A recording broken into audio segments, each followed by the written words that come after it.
Nu,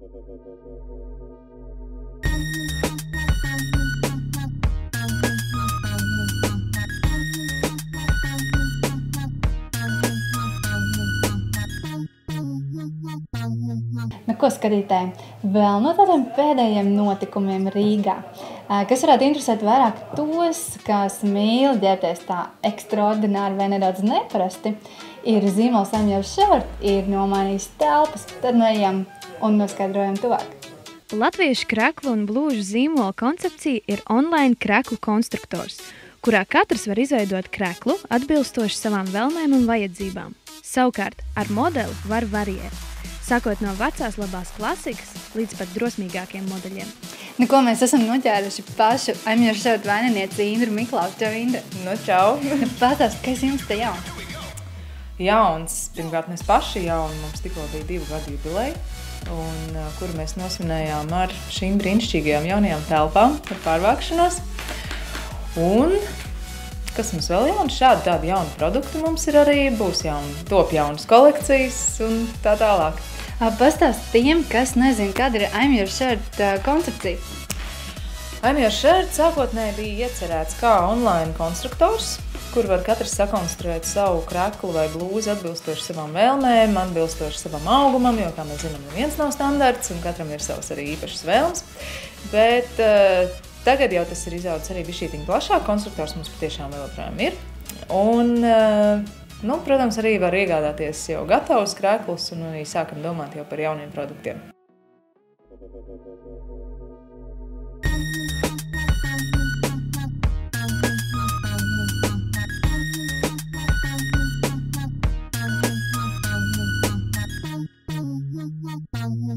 Pie jaunām telpām tika ne tikai I'm Your Shirt, bet arī galerija Daugava un atklāja tās ar iespaidīgu tēlnieku Aigara Bikšas izstādi Inficēt taisnību. Ir jaunas telpas, un beidzot mums ir skulptūras, kas iepriekšējās telpās nebija iespējams, jo telpas bija pārāk aktīvas.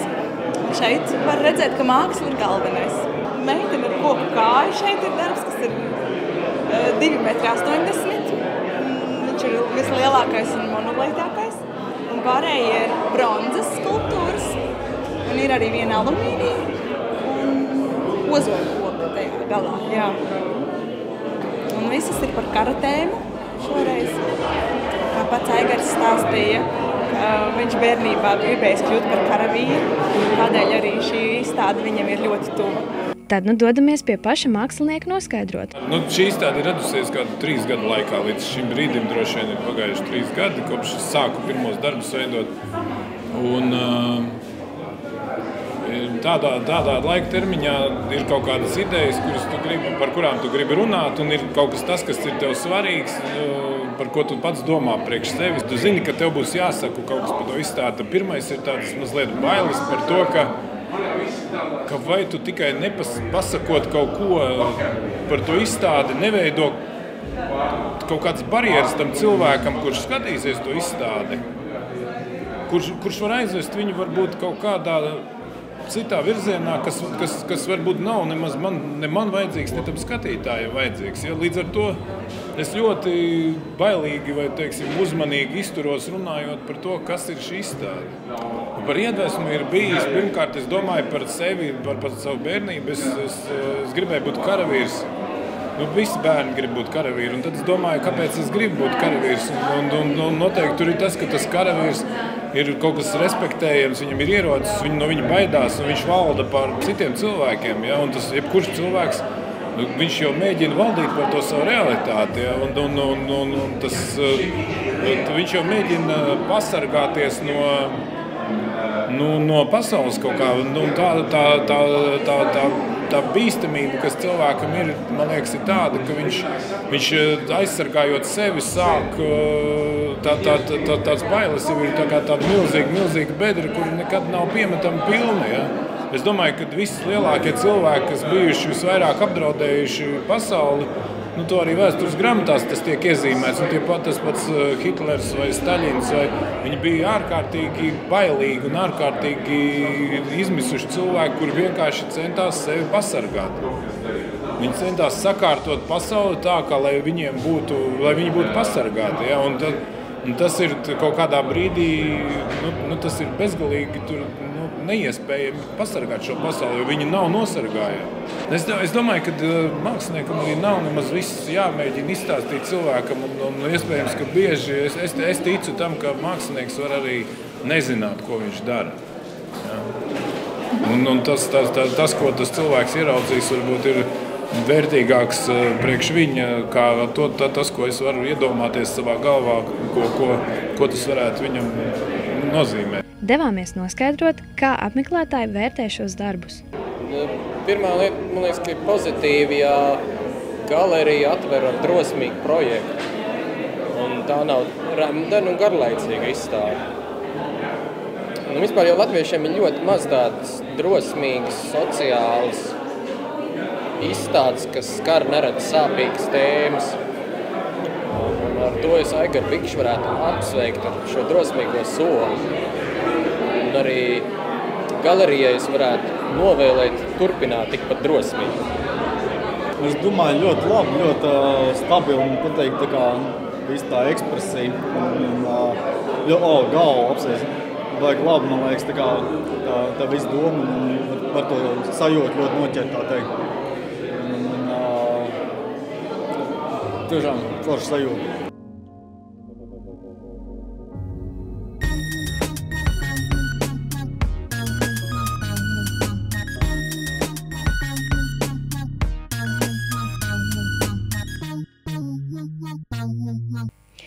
16. decembrī Latvijā pazīstama mūziķu un biedrība Daktars Klauns kopā sadziedājās ar Bērnu Kliniskās universitātes slimnīcas mazajiem pacientiem un kopīgi ierakstīja vienu no Ziemassvētku visu dzīves priecīgākajām dziesmām Zvaniņš skan, kas drīzumā būs pieejama arī video ierakstā kā skanīgs novēlējums visiem, kuriem šajā laikā vajag spēku, ticību un prieku, lai iespējami drīz būtu veseli. Šobrīd notiek pasākums ar nosaukumu, ka slimība nav atcēlusi Ziemassvētkus.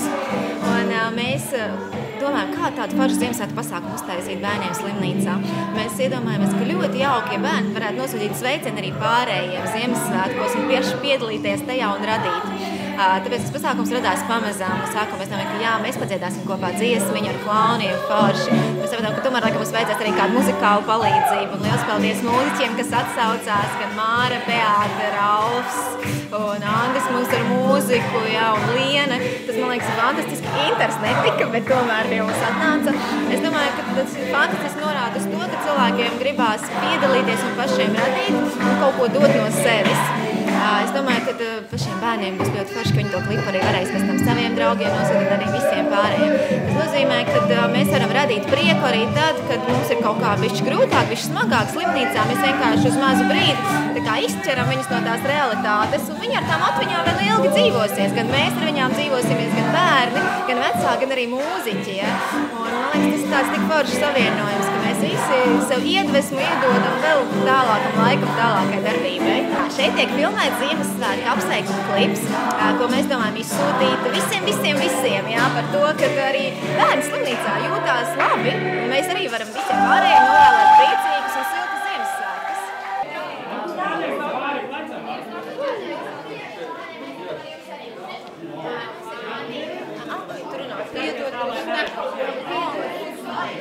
Jā, man svārds. Nu, pastāst. Kā bija šodien?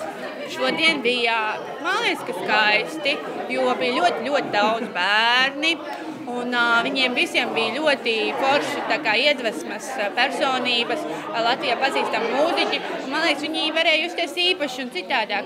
Es arī pirms tam, lai savākt vairāk bērnu staigāju pa gaiteni, un teicu, mums šodien ir ciemiņi un visiem tāds, jā, ka slimnīcā varbūt arī, ierastajiem kaut kas cits, tāds brīnumiņi notiks.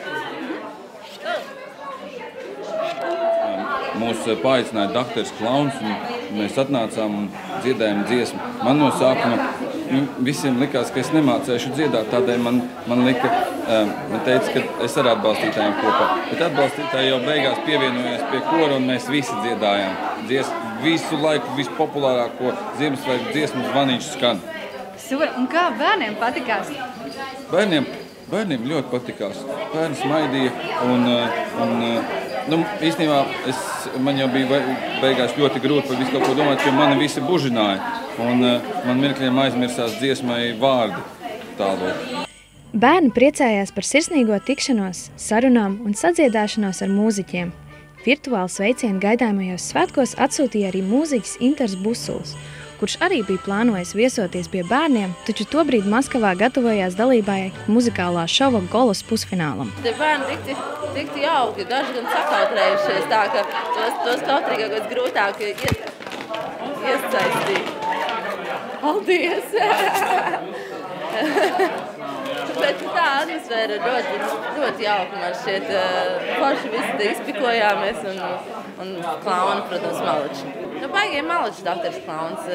Nav ko vairāk teikt, bērniem jau tā, kā saka, ir daudz ko pārdzīvot, un tad galvenais tas sajūt pavisam tam tomēr spēt noķert, un doktors klauns, kas palīdz tikt cauri visām nepatīkamajām lietām daudz vieglākā noskaņā, protams, ka tas ir ļoti vajadzīgs un ļoti labi. Baigi labi bija, riktīgi labi. Es speciāli tikko, kā man zvanīja, piedāvāja ar doktoru klaunu, ar doktoriem klauniem sadarboties, ierakstīt ļoti nopietnu pieteikumu Latvijas estrādē. Zvaniņš skan ar bērniem. Tad es jau uzreiz, sen, kad man zvanīja, uzreiz jau teicu, 100 punktus būšu. Ziemassvētku laiks tuvojās, pašam gribās uzdziedāt, zvaniņš skan. Jo pie eglītes es nedziedu, es skaitu pantiņus, un kur vēl labākā šādā kompānijā. Ļoti draudzīgs kolektīvs, baigi forši, man ļoti patīk. Ar bērniem ir jādzied, ar viņiem ir jāspēlējās, vajag arī viņiem pasportot, darīt šādas lietas.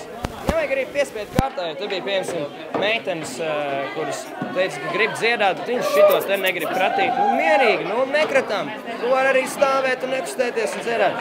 Brīvi pieiet, ļoti draudzīgi, un tad viss notiks. Man jau patīk, man patīk arī, ka bērni zīmē un dara, jo kas pats bija maziņš, es lai gan ļoti neglīti zīmēju, bet es to centos darīt, es visu laiku zīmēju. Man tās radošās lietas patika un ļāva aizmirst par kaut kādām citām bēdām, kuras man ir. Vai, piemēram, ka komisārā Reksija vairs viņam nebija tas vienā sērijā tas vecais saimnieks, ka viņš žēl, viss kaut kas notika. Tad es uzzīmēju kādu zīmējumu vai padziedāju kādu dziesmu un viss uzreiz notiek uz labo. Smaidīt jebkurās dzīves grūtībās novēl Sanita Baloda, Ants Muižrāja, Optimistu televīziju OTV.